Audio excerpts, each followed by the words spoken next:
Iran के साथ अभी जंगबंदी में तोसी का मुआहदा नहीं हुआ, मगर अमरीका और ईरान मुआहदे के बहुत करीब हैं। नायब अमरीकी सदर JD वेंस का बयान, कहा सदर ट्रंप अभी मुआहदे की मंजूरी के लिए तैयार नहीं। ये कहना मुश्किल है कि ट्रंप ईरान के साथ मुफाहमती यादाश्त पर कब दस्तखत करेंगे। वो मजीद पेशरफ्त के बाद मुआहदे की तौसीक की पोजीशन में होंगे। कहा कि अमरीका और ईरान जंगबंदी में तौसीक के मुआहदे पर काफ़ी पेशरफ्त हुई है। ईरान अमरीका के साथ मुआहदा करना चाहता है। हम चंद नुकात पर बातचीत कर रहे हैं। अमरीका इस पोजीशन में है कि तेहरान के जौहरी प्रोग्राम को पीछे धकेल सकता है। इससे पहले अमरीकी न्यूज़ वेबसाइट ने अमरीका और ईरान में जंगबंदी में तौसीक से मुताल्लिक़ मुआहदे का दावा किया था।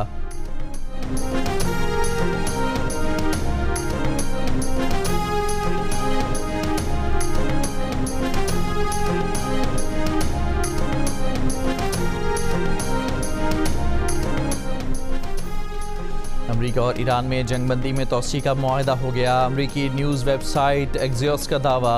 वेबसाइट के मुताबिक ईरान ने अमरीका से एटमी प्रोग्राम पर मुज़ाकरात की हामी भर ली है। अमरीकी अहदेदार के मुताबिक मुफाहमत की यादाश्त में ईरान की जानिब से जौहरी हथियार हासिल न करने का अहद भी शामिल होगा। इब्तदाई मरहले में ईरान के इंतहाई अफजूदा यूरेनियम को ठिकाने लगाने और यूरेनियम अफजूदगी के मामले और ईरान पर आयद पाबंदियों में नरमी और मुंजमद असासों की बहाली पर भी गुफ्तगू होगी। 60 रोज़ा मुफाहमती मुआहदे में आबना हुर्मज़ से जहाज़ रानी को बिला रुकावट जारी रखने की शर्त शामिल होगी। आबना हुर्मज़ में ना टोल टैक्स होगा, ना ही जहाज़ों को हरासा किया जा सकेगा।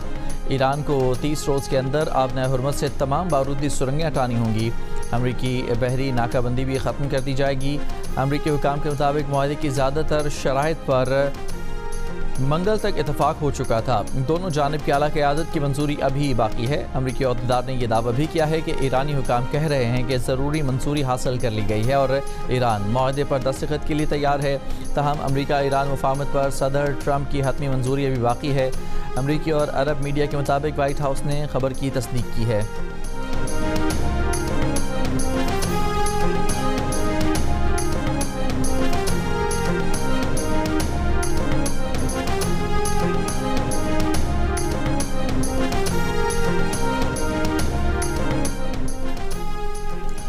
ईरान ने कहा है कि अमरीका के साथ ताज़ा बातचीत में बेशतर ईरानी तजावीज़ मान ली गई हैं और ईरान अमरीका मुज़ाकरात में बड़ी पेशरफ्त हुई है। कौमी सलामती और खारजा अमूर की ईरानी पार्लिमानी कमीशन के रुकन फ़दा हुसैन मालिकी ने कहा कि ईरान अमरीका मुज़ाकरात में पेशरफ्त हुई है।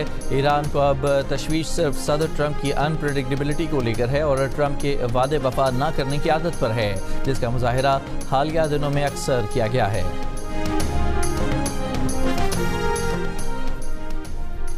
एक तरफ जंगबंदी की बातें तो दूसरी जानब जंगबंदी की खिलाफ वर्जी की इतलात। ईरानी इलाके वो शहर में धमाके की आवाज़ सुनी गई है। ईरान के सरकारी मीडिया के तस्दीक ईरानी मीडिया के मुताबिक ईरानी फ़िज़ाई दिफाई निज़ाम ने एक अमरीकी तैयारा तबाह कर दिया है। अमरीका ने तैयारा तबाह होने की तरदीद कर दी है। ईरान का आबना हुर्मज़ में अमरीकी जंगी जहाज़ों पर हमला। बरतानवी खबर एजेंसी रॉयटर्स ने ईरानी खबर एजेंसी फार्स के हवाले से कहा है कि ईरान ने आबना हुर्मज़ में अमरीकी बहरी जहाज़ों पर बैलिस्टिक मिसाइल फायर किए। खबर एजेंसी के मुताबिक ईरानी मुसल्लह अफ़वाज ने पहले से तय करदा अहदाफ पर हमले ईरान के जनूबी इलाके से किए।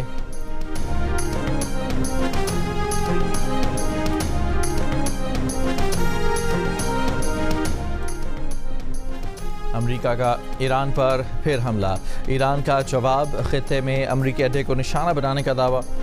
अमरीकी हुकाम का कहना है कि आबना हुर्मज़ में ईरान के फ़ौजी अहदाफ को निशाना बनाया। हमले का मकसद अमरीकी अफवाज और आबना हुर्मज़ में तजारती जहाज़ों को लाहक ख़तरा ख़त्म करना था। दावा किया कि ईरान ने अमरीकी तजावीज़ अमरीकी तजारती जहाज़ पर 4 ड्रोन फायर किए थे। तमाम ईरानी ड्रोन्स मार गिराए गए। ईरान के पासदारान इनकलाब का कहना है कि खित्ते के जिस अड्डे से ईरान पर हमला किया गया उस पर जवाबी कार्रवाई की गई। आइंदा किसी भी हमले का जवाब ज़रूर दिया जाएगा।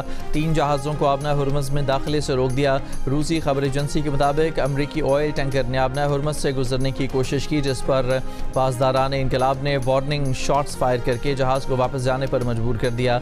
कुवैती फ़ौज का कहना है कि दिफाई निज़ाम ने मिसाइल और ड्रोन हमलों का जवाब दिया है।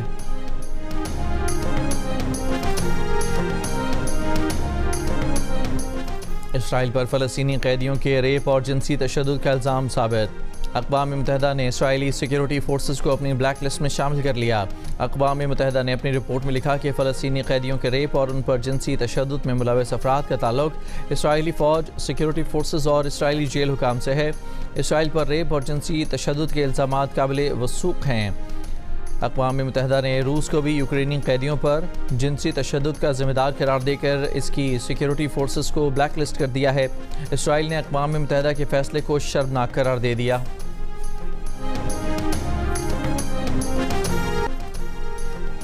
ट्रंप की हिट लिस्ट में एक और मुल्क का इजाफा। इत्तेहादी ओमान को भी तबाह व बर्बाद करने की धमकी दे दी। कहा कोई भी आबनाए हुर्मस को कंट्रोल नहीं करेगा, ये आलमी पानियों का इलाका है। ओमान भी दीगर मुल्कों की तरह रवैया रखेगा या फिर हम इसे तबाह कर देंगे। वो ये बात जानते हैं, इसीलिए वो ठीक रहेगा। ट्रंप ने कहा कि आबनाए हुर्मस की सूरत हाल वो देखते रहेंगे और ये बात इन मुज़ाकरात का हिस्सा है, वो कर रहे हैं।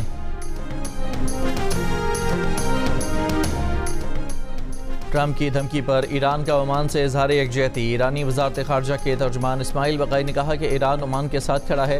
ट्रंप की अक़वाम मुत्तहिदा के रुकन मुल्क ओमान को तबाह करने की धमकी गुंडागर्दी की ख़तरनाक अलामत है। इस्माइल बक़ाई ने कहा कि बंदर अब्बास के इलाके पर अमरीकी हमले बैनुल-अक़वामी क़वानीन और अक़वाम मुत्तहिदा के चार्टर की संगीन खिलाफ वर्जी हैं। अक़वाम मुत्तहिदा की सलामती कौंसिल अमरीका को जवाबदेह ठहराने की अपनी ज़िम्मेदारी पूरी करे।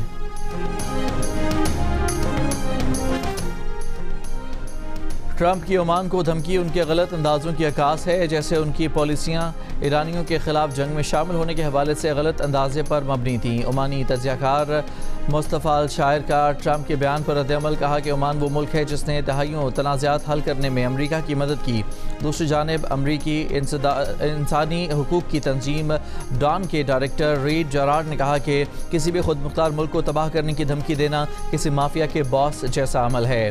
किसी भी अरब मुल्क को तबाह करने की धमकी देना वैसी ही गैर कानूनी सोच है जिसने ईरान जंग को जन्म दिया। ये धमकी इस बात का भी इशारा है कि ईरान जंग बंदी तब तक ही कायम रहेगी जब तक ट्रंप को दोबारा गुस्सा नहीं आ जाता।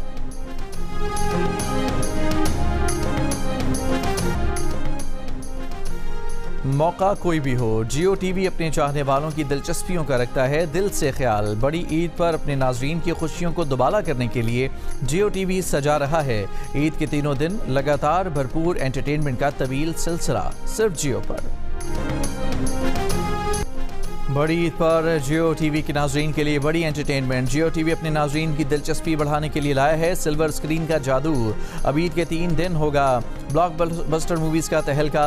ईद के तीसरे दिन रात 9 बजे खौफ की थरथराहट देगी दस्तक फीचर फिल्म दीमक के साथ, और ईद के चौथे दिन रात 10 बजे नशर होगी द डोंकी किंग। और बच्चों को डरा गई, बड़ों को लुभा गई, फिल्म तो छा गई। ज़ॉम्बीड ने सबको ज़ॉम्बी कर दिया। फहद मुस्तफ़ा और महबूब शयात ने फिल्म बीनों को जकड़ लिया। जियो फिल्म्स और फिल्म वाला पिक्चर्स की पेशकश ज़ॉम्बीड का कामयाब आगाज़। मुल्क भर में शायकीन ने पसंदीदगी की सनद दे दी।